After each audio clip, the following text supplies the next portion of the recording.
자, 오늘부터 이제 조금 재미없고 그런데 최대한 재밌게 해줄게요. 뭐라겠습니까? 유학의 발전을 이렇게 하겠습니다. 해보자. 그러면은 우리 배웠죠? 춘추 전국시대 수많은 사상가가 등장하는데 이분들을 무슨 백가라 불렀어요? 제자백가죠. 많이 나왔죠? 뭐가 나왔을까? 사람의 본성은 악하니까 법으로 빡세게 다스린다. 법가, 냅둬, 레디비, 나 그냥 자연에 갈 거야. 무슨가? 도가. 아니다. 모든 사람을 무차별적으로 사랑하자. 묵가. 그쵸? 아니다. 싸움을 잘해야 된다. 병법, 손자병법, 병가. 그쵸? 그 다음에 뭐가 있을까, 여러분? 가장 유명한 오늘 배울 무슨 가가 나와요? 유가가 나오죠. 유가랑 같은 말을 우리가 흔히 무슨 학이라 부르기도 해요. 유학이라 부르기도 하고, 흔히 무슨 교라 부르기도 해요. 유교라 부르기도 하죠. 같은 거로 보자. 유가, 유학, 유교야. 요거 누가 만들었어요? 공자가 만들어서 나중에 공자, 맹자, 순자가 계승을 하죠. 그래서 춘추 전국 시대 만든 공자, 맹자, 순자의 유학을 오리지널 시작한 유학이다. 무슨 유학이라 불러요? 원시유학. 원시유학. 그런데 나중에 누가 통일을 해요? 진나라가 중국을 통일하죠. 그런데 이 진나라의 진시황은 오로지 온리 무슨가만 되게 좋아했어요. 법가만 좋아했죠. 근데 유학이 계기죠. 전하, 형벌로 다스리면 안 됩니다. 사랑을 사랑하는 마음과 예와 인의 의와 지로 가리키자 했더니 진시황이 너 시끄러 하면서 어떻게 해요? 유학자를 많이 죽이고 책을 불태워버리죠. 10번. 무슨 갱요? 분서갱요 하는 거 여기까지 배웠죠, 여러분? 그러면 진나라 전에 있던 원시 유학을 현행에서 뭐라 부르느냐? 원시유학이랑 같은 말을 먼저 있다. 진나라 먼저 있던 유학이다. 요거를 선진유학이라 불러요. 그럼 이제 용어 외우자. 맨 처음 춘추전국 시대에 등장한 유학을 원조다. 시작한 원조다. 원시유학. 진나라 전에 있었다. 먼저 선빵 치는 거 아시죠? 선진유학이라 부여하겠죠? 여기까지 알겠죠? 지워볼게요. 그런데 알다시피 진나라가 금방 망하죠. 빨리 복습. 진나라가 망하게 된 계기가 진시황이 BC 한 210년에 죽고 진시황 죽자마자 무슨 오강의 난? 진승 오강의 난. 그리고 몇 년 있다가 누가 등장해요? 한우야 항우야. 항우와 유방이 등장해서 초나라 막 한나라가 싸우다가 드디어 따라해볼게요. BC 202년에 무슨 나라가 들어서요?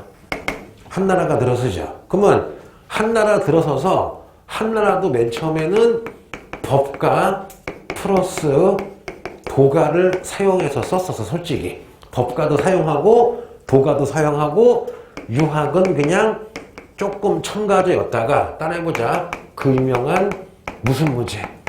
한무제. 한무제 아시죠? 한무제는 대략 BC 140년에서 BC 대략 90년까지 왕을 한 사람인데 이 사람 부하 중에 동쪽과 서쪽의 중간 동중서라는 사람이 있었어요. 무슨 서? 동중서. 얘가 하는 말. 전하, 법가도 좋고 도가도 좋은데 통치하기에는 유학이 짱이다. 왜? 충과 효를 강조하니까 배만 안 때릴 거 아니야. 그래서 한무제가 동중서의 건의로 이때부터 유학이 바로 나라의 학문인 유학이 국교화가 됩니다. 그럼 이제 한무제 때부터 동중서의 건의로 유학만이 나라의 정식 학문이 된 거죠. 이걸 유식하게 유교의 국교화를 유학을 관청에서 인정한 학문이다. 유학의 관학화 같은 말이야.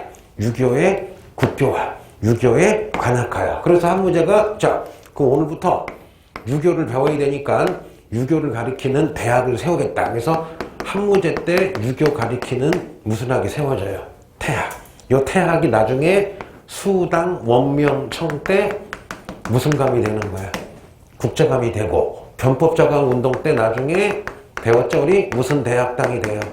경사대학당이 1898년에 됐다가 신해혁명 벌어지고 나서 지금의 중국의 명문대인 무슨 징이 되는 거야? 베이징 대학교가 되는 거죠.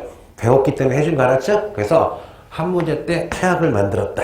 이 태학이 나중에 수당 원명청 국자감이 되고 변법자감 운동할 때 국자감을 1898년 경사대학당 만들었다가 신해혁명 벌어지고 청나라 망하니까 지금의 무슨 대? 베이징 대학이 된 거다. 재밌지? 다들 표정이 그만해. 제기를 할 때 됐고요. 그러고서는 대학 세웠으니까 교수가 필요하겠죠. 그래서 요때 따라해보자. 오경 박사를 만듭니다. 무슨 박사? 오경 박사. 그러면 잠깐만 자꾸 해줄게. 오경이 뭐냐? 공자가 제자들을 가리키려고 편집하거나 내지는 만든 유교의 5가지 경전이야. 해볼게요. 공자 이전에 있던 아름다운 시 300편을 적어놓은 시의 경전, 시경. 그 다음에 역경이라는 건 뭐냐면 여러분, 이네 주역이라고 알죠? 이렇게 우리 태극기 보면은 이렇게 되는 거 알죠? 그래서 하늘의 이치를 공부하는 그 역경, 이네 위편 3절이라는 석담 알죠? 주역이고, 그 다음에 서경, 역사책이자 과거의 왕들의 행적을 적어놓은 거 서경, 그 다음에 공자가 역사를 적어놓은 춘추, 그 다음에 예의책인 무슨 기? 예기. 그러면 시경, 서경, 역경, 춘추 예기를 무슨 경이라 불러요? 오경. 저거 누가 편집한 거야? 공자가 예전에 있던 걸 편집해가지고 제자들에게 가르치는 게 뭐야? 오경이야, 오경. 그러면 이 당시 유교 그러면 몇 경? 오경이야. 그래서 이 오경을 가리키는 박사, 오경 박사. 어디서 가르쳐요? 태양에서 가르쳐요. 그리고 또 하나, 한 문제 때는 아직 과거 시험이 없었죠. 그래서 어떻게 하느냐? 잘 들어봐. 지방 호족의 아들 중에 유학을 배워서 되게 착하고 겸손하고 효도하고 겸손한데 유학을 배웠어야 돼요. 그래서 그런 사람들을 추천받아가지고 관리로 만들었죠. 그 제도를 따라해보자. 향거 리선제 뭐야? 호족의 아들 중에 유학을 배워서 효도하고 굉장히 청렴하고 능력 있는 애들을 추천으로 받는 거죠. 그러면 향거 리선제도 뭐랑 관계가 있는 거야? 유학이랑 관계 있는 거죠. 그러니까 기준이 이거야. 아버지가 호족인데 아들이 유학 배워서 효도하고 착하고 겸손하면 얘 유학도 하는데 착하대. 그러면은 추천받아서 올라온 게 뭐야? 향거 리선제. 이것도 뭐의 영향이에요? 유학의 영향. 여기까지 알겠죠? 근데 문제가 터졌어. 그러면 이제 보자. 한 문제 때부터 이제 출세하려면 뭐를 배워야 돼? 유학을 배워야 되는데 불과 수십 년 전에 한 문제가 따라해볼게요. 무슨 경유했어요? 분서경유가 뭐야? 유교 학자를 구덩이에 묻어 죽이고 유교책을 불태운 거죠. 그러다 보니까 텍스트, 유교 책들이 다 불타거나 없어지거나 모자른 거야. 그럼 어떻게 해요? 몰래 숨겨놨던 유학책을 다시 짜집기 하거나 다시 발굴한 유학책을 다시 해석을 해야 되겠죠. 그래서 유교 경전책을 다시 해석하거나 다시 복구하는 학문이 유행해요. 이런 유학을 따라해볼게요. 불타버린 유학책을 다시 만들거나 뜻을 풀이하는 무슨 학이 유행한다? 훈고학. 훈고학이 요때 유행하는 거야. 무슨 학? 훈고학이 요때 나오는 거야. 그래서 이 훈고학을 봐봐요. 다른 말로 뭐라 그러냐? 한나라, 위진남북조, 수나라, 당나라 때까지 이 훈고학이 유행을 해요. 그래서 이 훈고학을 한 문제부터 당나라 망할 때까지 유행했구나. 요거를 한나라 때부터 당나라 때까지 유행한 유학이다. 무슨 유학이라 불러요? 한당 유학. 대신에 나중에 송나라가 생기면서 오늘 배울 성리학이 생기잖아요. 그러면 성리학 전까지는 무슨 학이라 불러요? 훈고학. 무슨 유학? 한당 유학. 여기까지는 알겠죠? 그럼 해보자. 훈고학의 교재는 몇 경이야? 5경. 훈고학의 교재는 5경이다. 무슨 경? 비용신 지었네. 시경, 서경, 역경, 예기, 춘추가 바로 몇 경? 5경이고 요게 바로 훈고학의 바이블이다. 여기까지는 알겠죠? 선생님이 재밌는 거 해줄게. 나도 이거 배운 건데 써먹어야지. 자, 봐봐. 니네가 아는 한자로 해보자. 우리 애기야. 우리 애기가 타임머신 타고 1000년 전 신라 시대로 가봐. 말이 통할까 안 통할까? 솔직히 말이 전혀 안 통하겠죠, 여러분. 맞잖아. 그러면 공자가 BC 6세기 사람이야. 근데 벌써 얼마가 돼 지금? 한 나라만 하더라도 여러분 벌써 몇 년이야? 거의 한 7, 800년 지난 거지. 그러면 6, 7, 800년 지났으니까 야, 니네 100년만 지나도 말을 못 알아들어. 맞잖아요. 100년만 돼도 말 못 알아듣는다. 그러면 해볼게요. 자, 해보자. 이게 무슨 군이에요? 영어로 king. 임금이란 뜻이야. 근데 한자에 군군, 그 다음에 신신, 그 다음에 부부, 자잘하고 논어에 써있거든요. 이거 해석해볼게. 그냥 왕, 신하, 아빠, 아들. 해석이 되니? 이거는 그냥 글자를 읽은 거지 해석한 게 아니잖아. 그럼 공자 시대에는 이게 어떤 의미가 있단 말이야. 그럼 훈구학은 뭐냐? 해볼게요. 훈구학은 일단 일책을 찾아가지고 이게 뭐지? 하다가 막 연구한 다음에 군, 임금은 임금답게 행동해야 되고 신하는 신하답게 행동해야 되고 아버지는 아버지답게 자식을 잘 하고 자식은 자식다워야 되는 게 요건 거야. 여기서 뭐가 나오느냐? 이름에 맞게 행동해라. 무슨 론? 명분론이 나온 거야. 그럼 야 이거 완전히 이런 게 바로 무슨 학이 되는 거야? 훈구하게 되는 거야. 해석을 하는 거야. 여기까지 이해가 되겠죠, 여러분? 자, 여기까지 됐어요. 자, 그러다가 복습해보자. 그러다가 당나라 650년쯤에 당나라에 공자의 후손인 무슨 달이 나와요? 공영달이라는 사람이 등장해. 그럼 이 사람은 이미 봐봐. 한나라 때부터 훈구학이 유행해서 당나라까지 온 거죠. 이 사람이 그 유명한, 이거 배웠어 우리, 책을 씁니다. 바로 그 책을 따내볼게요. 무슨 정리? 오경정이야. 그 여기서 오경이 뭐야? 시경, 서경, 역경, 무슨 추? 춘추.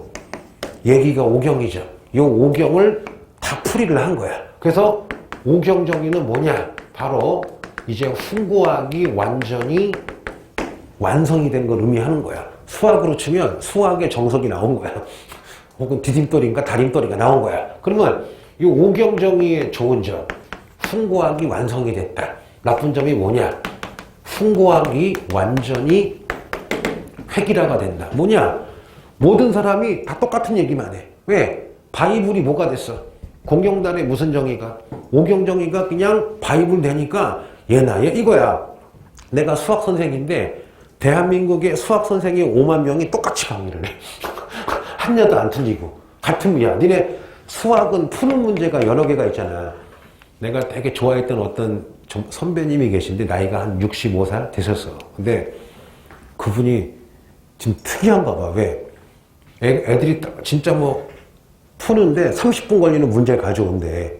그런 문제가 있나 봐. 옛날에 막 20, 30분 걸리는 거 이과 문제 중에. 근데 그분이 딱 하는 말이 어떤 거로 풀어줄까 그런데 왜 했더니 약간 뻥칠게. 이거는 푸는 방식이 10개가 있다는 거야. 10개가 있어가지고 어떤 방식은 3분에 끝나고 어떤 방식은 5초에 끝난대. 답도 바로 낼 수 있다니까 내가 옆에 있는 거야. 아니 얼마나 수학을 잘하면 같은 문제가 푸는 방식이 10개가 있다는 거야. 그러면서 그 말 들어서 중학교 수학만 있어도 풀 수 있는 것도 있대. 대신에 15분 걸린대. 그러니까 그분은 수학 문제 하나를 10개 방향으로 풀 수가 있는 거잖아. 그러면 여러분 이게 정말 다양한 거잖아. 근데 오경정의는 이거야. 행렬이 있으면 무조건 이렇게 풀어야 돼. 그러다 보니까 어떻게 해요? 학문이 획일화가 되겠죠. 여기까지는 알겠어요? 자, 그러면 또 나온 김에 해보자. 우리 애기들. 자, 우리 애기들 그냥 수업 잘 들으니까 막 벽도 잘 보고 좋아요. 자, 650년 전후에 벌어진 사건. 현장법사가 645년 인도 갔다가 돌아와서 대당 서역기, 대안탑. 그렇죠? 제자는 의정, 다이탕당. 또 현장법사 만나려고 신라에서 누가 건너 오려고 노력했어요. 원효와 의상이랑 같은 시대. 알았죠? 그리고 또 하나 방금 얘기한 공영달이 무슨 정의를 썼어요? 세 번째 645년 당나라 당태종이 고구려 쳐들어갔다가 영계소문한테 안시성 전투. 또 같은 연도 645년에 일본에서 무슨 카 개신? 다이카 개신. 그리고 643년에 토본의 무슨 칸포? 송첸 칸포한테 무슨 공주를 시집 보냈다. 문성 공주를 시집 보냈다. 다 몇 년이야? 645년에서 650년 사이 제일 유명한 사건, 현장법사가 돌아왔다. 645년 같은 연도 안시성 전투. 645년 일본이 드디어 율령을 받아들여서 중앙집권으로 시작했다. 다이카 개신. 그 직전 643년에 토본한테 당태종이 문성공주를 시집을 보냈다. 요거만 하나 알아도 여러분 한 문제 맞히죠. 이거 옛날 나왔는데 많이 틀려서 왜? 이걸 다 알아야 돼. 요 시대 거. 알았죠 여러분? 또 하나 뭐가 있을까? 굳이 끼워놓자면 요 사이에 드디어 무슨 동맹이 됐다. 나당 동맹이 형성이 됐다. 당태종 죽기 직전에 무슨 동맹? 나당 동맹이 체결되었다. 아마 내가 알기로는 당태종이 죽은 게 648년인가 9년쯤 죽었거든요. 이때 나당 동맹이 되는 거 알았죠? 당태종이랑 선덕여왕이랑. 그러면 요거 나오면 많이 틀리겠지. 나당 동맹 나와버리면. 왜? 많이 안 배웠으니까 여기까지 했어요. 자, 어렵지 않죠 여러분? 어렵지 않죠? 그러면 이제 하나만 더 해볼게요. 자, 그래서 진도 나갈 때마다 좋은 게 뭐냐? 선생님이 그냥 안 나가. 왜? 옛날에 했던 거 하는데 옛날에 했던 것도 그냥 하는 게 아니라 시험 제일 많이 나온 거 하고 있는. 왜 그래? 저 학생이 있으면은 자 볼게요. 그걸 해보자. 자, 한나라 때 이제 유학이 무슨 화가 돼요? 국교화가 돼서 이때부터 나온 유학을 자 따라해보자. 무슨 학이라 불러요? 훈구화. 그래서 한나라 망하고 무슨 남북조 시대가 돼요? 위진 남북조 시대가 되죠. 그럼 잘 들어봐. 여러분 잘 들어봐요. 위진 남북조는 대충 봐봐. 280년에서 589년까지 300년간 완전히 무슨 시대야? 혼란한 시대죠. 누가 쳐들어와요? 맨 처음에 5호 16국도 쳐들어오고 아래는 무슨 조가 돼요? 남조가 되고 완전 개판 5분 전이죠. 그거 해볼게요. 물어보자. 당장 내일 죽을지도 몰라. 그리고 우리 가족이 몰살당했어. 그럼 유교는 뭐야? 여러분 유교에는요 내세간 천국이나 지옥이 없잖아. 그러면 혼란할 때 우리 엄마 내 자식이 맞아 죽었어. 근데 유학은 뭐야? 효도해라, 제사 잘 지내라, 그 정도지 내세간이 없잖아. 그러니까 요 위신남북조 때 뭐가 유행을 하느냐? 여러분 따라해볼게요. 불교가 완전히 유행을 하죠. 그래서 요 위신남북조 때 빨리 해보자. 3세기 저기 서역 사람인 강승혜란 스님이 베트남에서 불교를 한자로 번역해서 오나라에 전파했죠. 그 다음에 410년 전후에 동진의 스님인 무슨 스님이? 법현 스님이 인도 갔다 와서 유명한 기행문인 불국기를 썼죠. 또 하나 520년 인도에서 달마대사가 오셔가지고 무슨 종을 처음으로 퍼뜨렸어요? 선종을 퍼뜨렸죠. 특히 이렇게 보면은 위신남북조 선비족의 부기 같은 경우는 무슨 사원을 많이 만들었어요? 윙강, 룽먼, 무슨 사원? 석굴사원 해가지고 여러분 위신남북조 때 가장 유행한 거 무슨 교야? 불교야. 왜 그럴까? 불교는 죽으면 극락이라든가 지옥이 있고 또 내세가 있고 윤회가 있고 마음을 안정시켜주고 불교는 죽으면 스님 와가지고 여러분 뭔가 해주잖아. 그러다 보니까 불교를 따라한 도교도 인기가 엄청 많아. 왜? 도교도 죽으면 어디 갈 수 있어요? 옥황상제도 만날 수 있고. 그래서 불교와 도교는 무슨 간이 있어? 내세간이 있고 천당이 있단 말이야. 그러니까 요 위신남북조 때 불교와 도교는 유행하지만 뭐는 완전히 찌그러지는 거야. 유교는 완전히 쇠락을 하는 거야. 이때 유교가 무슨 학이야? 훈구야. 대충 무슨 말인지 알겠죠 여러분? 자, 셔터 할게요.